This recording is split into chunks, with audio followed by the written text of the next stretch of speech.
sini saya akan menjelaskan isi dari buku yang sudah saya baca. Yang pertama, saya akan jelaskan isi dari buku utama. Di buku utama terdapat penjelasan dari pengertian korporasi. Sebagaimana kita ketahui bahwa korporasi itu adalah salah satu kejahatan dari kejahatan kerah putih atau white collar crime. Korporasi adalah suatu badan hasil cipta hukum. Badan yang diciptakannya itu terdiri dari corpus, yaitu struktur fisiknya dan kedalamannya. Hukum memasukkan unsur animus yang memuat badan itu mempunyai kepribadian. Oleh karena badan hukum itu merupakan ciptaan hukum, maka kecuali penciptaannya, kematiannya pun juga ditentukan oleh hukum. Menurut Urjono Prodjodikuro, korporasi adalah suatu perkumpulan orang. Dalam korporasi, biasanya yang mempunyai kepentingan adalah orang-orang manusia yang merupakan anggota dari korporasi itu. Anggota-anggota mana juga mempunyai kekuasaan dalam peraturan korporasi berupa rapat anggota sebagai alat kekuasaan yang tertinggi dalam peraturan korporasi. Nah, terdapat juga penjelasan bahwa korporasi sebagai badan hukum keberadaan dapat dirinci dalam beberapa golongan. Di buku ini telah dijelaskan dari cara mendirikan peraturan perundang-undangan sendirinya, yaitu yang pertama korporasi egoisis dan korporasi yang altruisis. Nah, di Amerika Serikat, korporasi dipandang sebagai realias, sekumpulan manusia yang diberikan hak sebagai unit hukum yang diberikan pribadi hukum untuk tujuan tertentu.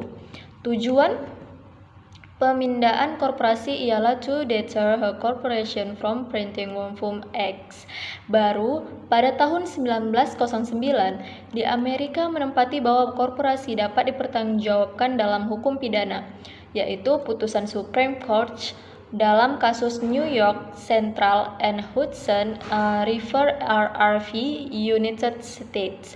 Sedangkan subjek hukum pidana korporasi di Indonesia sudah mulai dikenal sejak tahun 1951, yaitu terdapat dalam Undang-Undang Penimbun Barang. Mulai dikenal secara luas dalam Undang-Undang Tindak Pidana Ekonomi, Pasal 15 Ayat 1 UU Nomor 7 DRT tahun 1955. Nah, pada buku utama ini dijelaskan juga subjek hukum pidana korporasi di Indonesia yang sudah mulai dikenal sejak tahun 1951, yaitu yang tadi sudah saya jelaskan ya. Tim ahli penyusutan KUHP baru dalam laporan tahun 1985 menyatakan motivasi untuk mempertanggungjawabkan korporasi. Korporasi adalah dengan memperhatikan perkembangan korporasi itu, yaitu bahas ternyata untuk beberapa delik-delik tertentu ditetapkannya pengurus saja sebagai yang dapat dipidana rupanya tidak cukup. Dalam delik-delik ekonomi bukan mustahil denda yang dijatuhkan sebagai hukuman kepada pengurus dibandingkan dengan keuntungan yang telah diterima oleh korporasi dengan melakukan perbuatan itu, atau kerugian yang ditimbulkan masyarakat atau diderita oleh saingan-saingannya. Keuntungan dan atau kerugian itu adalah lebih besar daripada denda yang dijatuhkan sebagai pidana. Di pidana, pengurus itu tidak memberikan jaminan yang cukup bahwa korporasi tidak akan sekali lagi melakukan perbuatan yang dilarang oleh perundang-undangan itu. Nah, itu tadi penjelasan dari buku utama, dan saya membaca buku kedua. Di sini telah dijelaskan pada buku kedua bahwa diskursus tentang kejahatan korporasi telah lama diperbincangkan, baik dalam tataran teoritis maupun dalam praktik penegakan hukum, serta menjadi hukum perhatian berbagai konferensi internasional. Para akademis menyebut kejahatan korporasi dengan istilah yang beragam, seperti halnya white collar crime, organized crime, business crime, atau syndicate crime.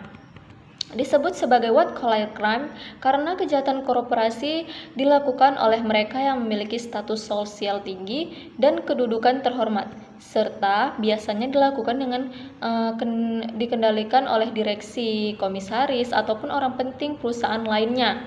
Perhatian dunia terhadap kejahatan korporasi semakin meningkat seiring dengan intensitas hubungan ekonomi antar negara. Berikut dampak yang dirasakan sangat mencemaskan dan merugikan masyarakat. Dalam Kongres PBB dengan tema The Crime Prevention and Treatment of Offenders telah mulai membahas kejahatan ekonomi sebagai salah satu dimensi baru kriminalisasi dalam kaitannya dengan meningkatkan aktivitas transaksi ekonomi.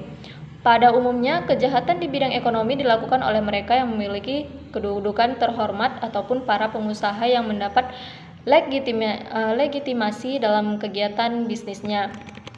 Nah, penerapan sanksi terhadap korporasi menurut peraturan perundang-undangan, penulis telah menyimpulkan bahwa sanksi dapat dijatuhkan kepada korporasi dalam upaya memberikan perlindungan terhadap korban kejahatan. Yang pertama itu pidana pokok meliputi pidana denda, yang kedua pidana tambahan, dan yang ketiga sanksi tindakan.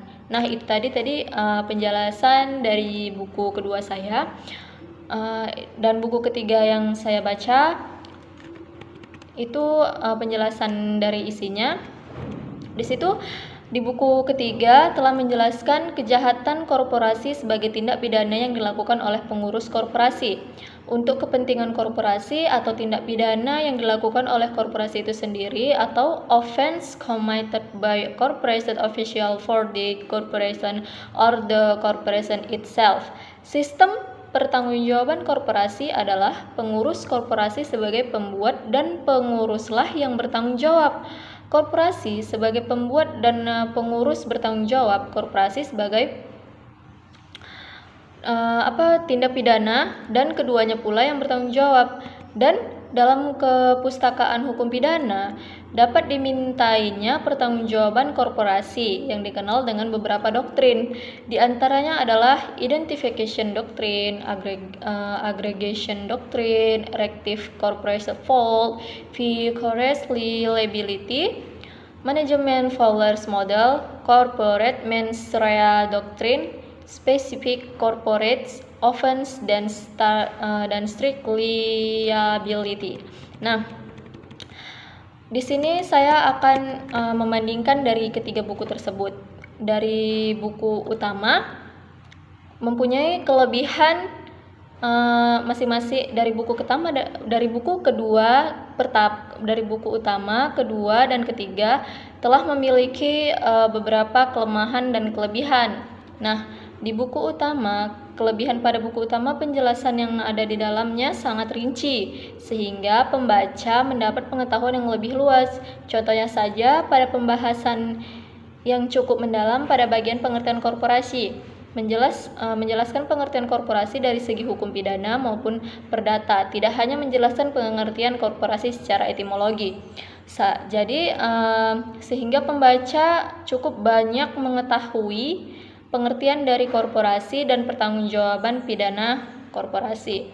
Nah, kelebihan pada buku yang kedua, bahasa yang digunakan dalam penulisan buku ini sangat umum. Bahasa yang digunakan juga komunikatif, tidak terlalu formal dan tidak bertele-tele, sehingga penjelasan materi di tiap bab mudah dimengerti oleh pembaca. Bab ini berisi 12 bab.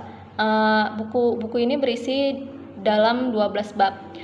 Beberapa subbab materinya sangat membantu menambah pemahaman dalam pengalaman perencanaan pembelajaran. Dan selanjutnya, isi dalam buku tersebut membahas tentang penerapan sanksi dari kejahatan korporasi.